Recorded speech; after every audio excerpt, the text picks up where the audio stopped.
Assalamualaikum warahmatullahi wabarakatuh. Perkenalkan, nama saya Maya Rosmala. Saya sebagai penyiar di sini dengan NIM 2210409032. Saya Timur Asna Rambanani sebagai produser dengan NIM 2210409025. Dan saya Mirnanda sebagai scriptwriter dengan NIM 2210409014. Oke, kita mulai cekikan.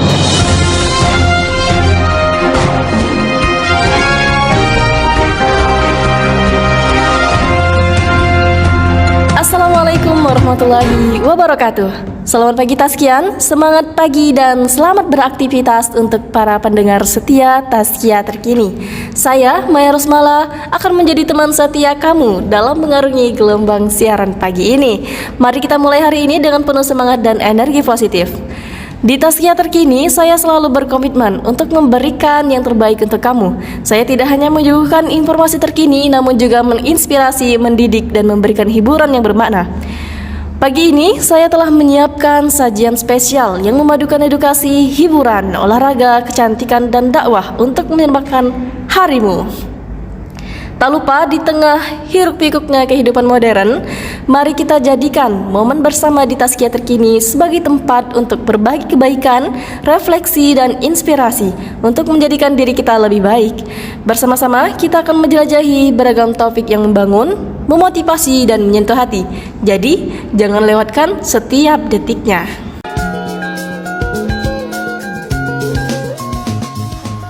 Untuk memulai, mari kita simak informasi edukatif hari ini. Pada segmen ini, saya ingin mengajak kamu untuk memahami pentingnya literasi keuangan dalam kehidupan sehari-hari.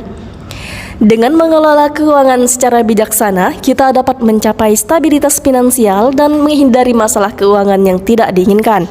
Ingatlah, investasi pada pengetahuan finansial adalah investasi terbaik yang dapat kita lakukan. Literasi keuangan adalah kunci untuk mengelola uang dengan bijak. Hal ini tidak hanya melibatkan cara menabung dan mengelola anggaran, tetapi juga pemahaman mendalam tentang investasi, asuransi, dan perencanaan pensiun. Mengetahui bagaimana mengelola uang dengan benar akan memberikan kontrol yang lebih besar atas keuangan kamu dan membantu menciptakan masa depan yang lebih stabil. Salah satu langkah pertama dalam meningkatkan literasi keuangan adalah dengan membuat anggaran. Ketahui penghasilan kamu dan alokasikan uang untuk membantu kebutuhan utama seperti makanan, tempat tinggal, dan transportasi. Sisihkan juga sebagian untuk tabungan dan investasi masa depan. Selain itu, jangan ragu untuk mencari sumber daya tambahan seperti buku, seminar, atau kelas online tentang literasi keuangan. Semakin banyak kamu belajar, semakin baik kamu akan memahami bagaimana mengelola uang kamu dengan bijak. Begitu Tazkian. Itu tadi beberapa langkah sederhana untuk meningkatkan literasi keuangan kamu. Ingatlah, investasi terbesar yang dapat kamu lakukan adalah investasi pada diri sendiri. Dengan meningkatkan pemahaman kamu tentang keuangan, kamu akan membangun fondasi yang kuat untuk masa depan yang lebih stabil dan sejahtera. Mari kita bersama-sama mencapai kesuksesan finansial. Setelah mendapatkan porsi edukasi yang berharga, saatnya kita sedikit bersantai dengan segmen hiburan dan informasi. Lagi-lagi dunia hiburan digoncangkan dengan gerakan boikot berisi unsur religi di media sosial. Hal ini bermula dari poster film horor berjudul Kiblat yang dibintangi oleh Ria Ricis. Dari poster kiblat itu nampak sosok wanita yang digambarkan seperti sedang ruku. Salah satu gerakan sholat dengan menggunakan mukena. Namun, meski terlihat sedang ruku, di beberapa sisi wanita itu juga diperlihatkan sedang kayang.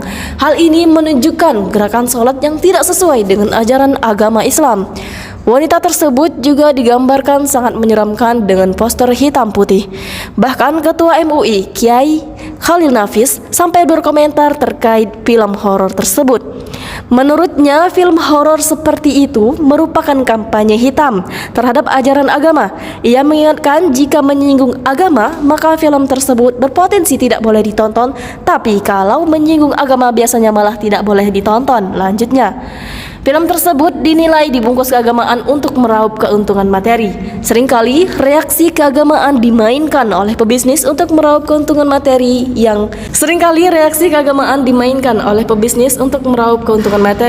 yang kini tidak boleh dibiarkan terus dilawan. Saya tak tahu isi filmnya, maka belum bisa berkomentar, katanya. Oleh karena itu, saya di sini untuk memberikan peringatan bahwa menonton film ini bisa dianggap sebagai memberi dukungan kepada praktik-praktik yang tidak etis dan tidak manusiawi. Saya menginginkan kamu, Taskian, untuk mempertimbangkan ulang keputusan kamu untuk menonton atau mendukung produksi film-film seperti ini. Oleh karena itu, saya di sini untuk memberikan peringatan bahwa film ini bisa dianggap sebagai memberi dukungan kepada praktik-praktik yang tidak etis dan tidak manusiawi. Saya mendesak kamu untuk mempertimbangkan ulang keputusan kamu untuk menonton atau mendukung produksi film ini. Selanjutnya kita memasuki segmen ketiga. Mari kita bergerak ke segmen olahraga. Kabar terbaru dari lapangan timnas Indonesia berhasil meraih kemenangan gemilang dalam pertandingan melawan Vietnam.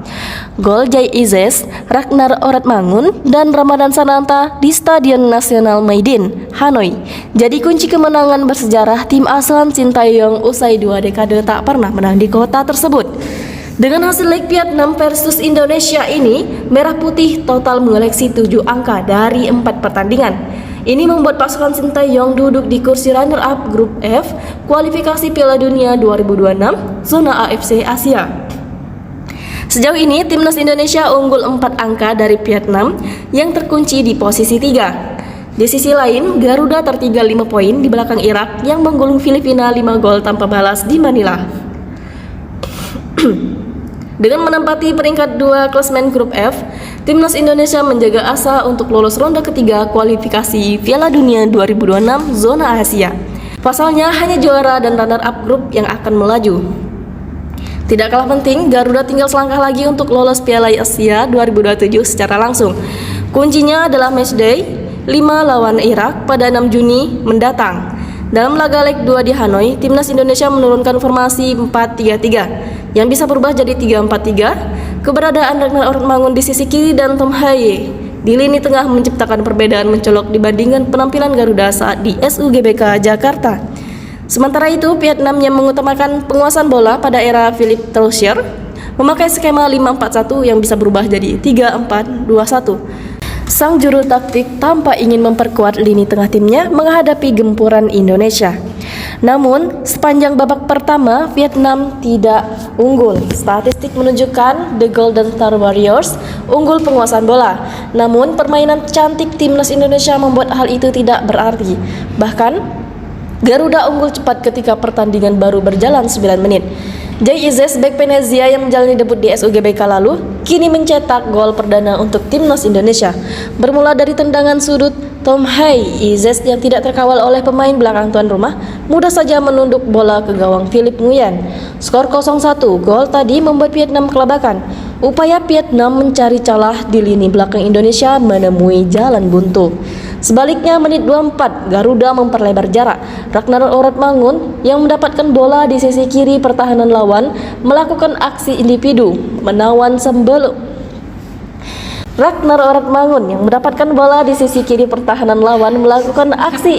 menawan sebelum melepaskan tembakan silang yang mematikan. Bola mendatar kiriman sang pemain Fortuna Sittard masuk gawang Vietnam. Skor 0-2. Rencana Troussier semakin berantakan, apalagi aksi Nguyen Tin Lin melebar, sementara upaya lain Huat Van Hang dihentikan oleh Hernando Ari. Dengan jarak masif 2 gol ini, kedua tim melakukan pergantian pemain pada awal babak kedua. Yakob Sayuri masuk menggantikan Asnawi Mangkualam, sedangkan Egy Maulana hadir untuk Hoki Caraka. Di kubu tuan rumah, Le Pham Tan Long datang untuk Nguyen Tai Song. Paruh kedua tampak lebih sepi daripada 45 menit awal. Troussier melakukan 3 perubahan lain untuk timnya, namun tetap saja tidak ada tembakan tepat sasaran yang bisa menguji Hernando Ari. Sebaliknya, Indonesia masih bisa menciptakan peluang ketika Ragnar Oratmangun mengirim tendangan jarak dekat yang melenceng. Di tengah frustasi yang melanda Vietnam, tuan rumah melakukan percobaan. Ho Tan Tai mengirim tembakan yang masih melenceng pada menit 84. Namun, tambahan waktu hingga 9 menit sekalipun tak berarti banyak. Justru tim tamu yang bisa menambah gol via Ramadan Sananta. Wasit Ali Reza Fagoni asal Iran menutup laga dengan skor 0-3 untuk timnas Indonesia. Kemenangan bersejarah di Hanoi ini jadi kunci penting bagi Garuda untuk selangkah lebih maju menuju Piala Asia 2027.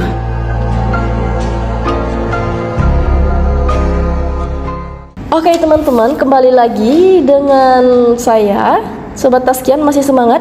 Oke, sambil tetap menjaga semangat, saatnya kita beralih ke segmen kecantikan. Tidak ada yang lebih membangkitkan rasa percaya diri selain melihat kecantikan dari dalam dan luar. Kecantikan sebuah konsep yang tak pernah kehilangan daya tariknya di berbagai budaya atau zaman. Namun, apakah kecantikan hanya sebatas penampilan fisik yang memingkat mata? Ataukah ada yang lebih dari itu? Mari kita gali lebih dalam tentang makna sejati dari kecantikan. Dalam masyarakat modern, seringkali kita terjebak dalam persepsi bahwa kecantikan hanya terkait dengan penampilan luar saja. Namun sebenarnya kecantikan memiliki dimensi yang lebih luas. Kecantikan sejati berasal dari hati dan jiwa seseorang. Bagaimana seseorang menyikapi hidup, bagaimana mereka memperlakukan orang lain, dan bagaimana mereka menghargai diri sendiri adalah faktor yang jauh lebih penting dalam menentukan kecantikan. Kecantikan sejati juga tidak terpengaruh oleh usia, jenis kelamin, atau latar belakang. Ia melampaui batas-batasan fisik dan menjadi cahaya yang bersinar dari dalam. Ketika seseorang memiliki kedalaman emosi dan kebijaksanaan, itu adalah kecantikan yang abadi. Mari kita ingat bahwa setiap individu memiliki kecantikan unik mereka sendiri. Kita tidak perlu membandingkan diri kita dengan standar kecantikan yang ditetapkan oleh media atau masyarakat. Sebaliknya, kita diajak untuk merayakan keunikan dan keindahan yang dimiliki oleh setiap individu. Oleh karena itu, dalam mengejar kecantikan, mari kita berfokus pada pengembangan diri secara holistik, baik secara fisik, mental, maupun spiritual. Saat kita memberi perhatian pada kesehatan mental dan emosional kita akan menemukan bahwa kecantikan sejati berasal dari keseimbangan dan ketenangan dalam diri. Mari kita hentikan pandangan sempit tentang kecantikan.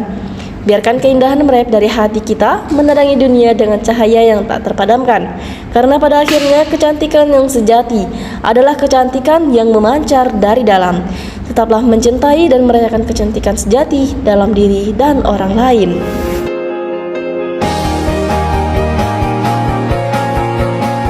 Pada bagian terakhir, namun tak kalah pentingnya, Taskian, mari kita mendekatkan diri pada segmen dakwah. Mengingat kita masih berada di bulan yang penuh berkah ini, yaitu bulan Ramadan. Jadi, saya mau share 6 strategi mengatur waktu produktif di bulan Ramadan. Selain sebagai jalan ibadah yang penuh hikmah, Ramadan juga merupakan waktu di mana banyak perubahan terjadi dalam kehidupan sehari-hari, termasuk di tempat kerja. Bagi karyawan yang menjalankan puasa, tantangan dalam menjaga produktivitas dan kesehatan mental dan fisik menjadi lebih besar loh. Oleh sebab itu, penting untuk pintar melakukan strategi mengatur waktu produktif saat bulan Ramadan agar pekerjaan berjalan lancar. Berikut ini 6 cara mengatur waktu produktif saat bulan Ramadan. Disimak ya Taskian. Yang pertama, prioritas. Selama bulan Ramadan, mengatur waktu dengan baik menjadi kunci untuk tetap produktif dalam menjalankan aktivitas sehari-hari.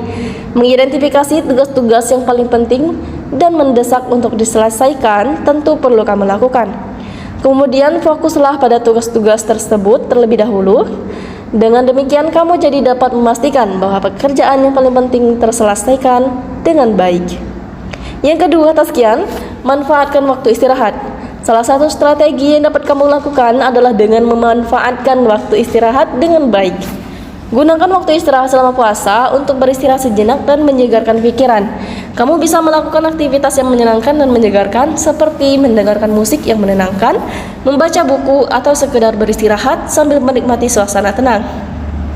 Kamu juga bisa memanfaatkan waktu istirahat untuk berdoa dan membaca ayat-ayat suci Al-Quran. Yang ketiga, pola makan yang seimbang. Mengatur pola makan dengan baik bisa membantu kamu tetap produktif dan bertenaga. Konsumsilah makanan dengan nutrisi seimbang saat sahur dan berbuka agar puasa badan tetap segar. Pilihlah makanan yang mengandung karbohidrat kompleks, protein, lemak sehat, serta serat untuk menjaga keseimbangan gula darah dan energi dalam tubuh. Hindari makanan yang berat dan penuh dengan gula saat sahur dan berbuka puasa, karena dapat membuat kamu merasa lemas dan gak bertenaga. Sebaliknya, pilihlah makanan ringan dan bergizi seperti buah-buahan, sayuran, daging tanpa lemak, serta sumber karbohidrat kompleks seperti nasi merah atau roti gandum ya. Yang keempat, manfaatkan teknologi. Menggunakan kalender digital atau aplikasi pengingat juga menjadi contoh pemanfaatan teknologi sebagai strategi mengatur waktu produktif saat bulan Ramadan. Dengan kalender digital, kamu bisa mencatat jadwal kerja, ibadah, dan aktivitas lainnya sehingga dapat mengatur waktu lebih efisien. Selain itu, aplikasi pengingat bisa membantu kamu mengingat jadwal kerja dan ibadah yang sudah ditetapkan. Teknologi seperti alarm digital juga dapat membantu kamu mengatur waktu berbuka puasa dan sahur loh. Dengan cara ini, kamu jadi bisa mengatur waktunya yang lebih efektif selama bulan puasa. Yang kelima, komunikasi yang efektif.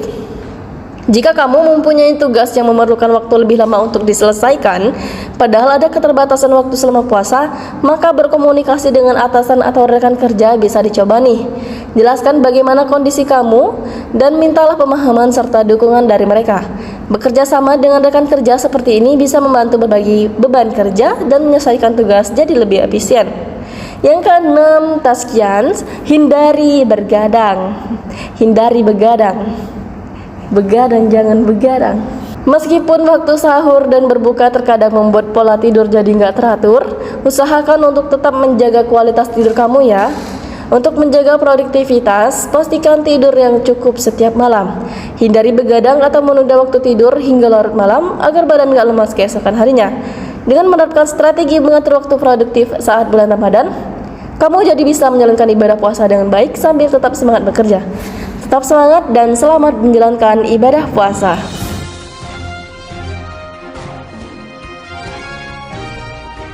Oke, itulah tadi berita terkini dari Tazkiyah terkini hari ini.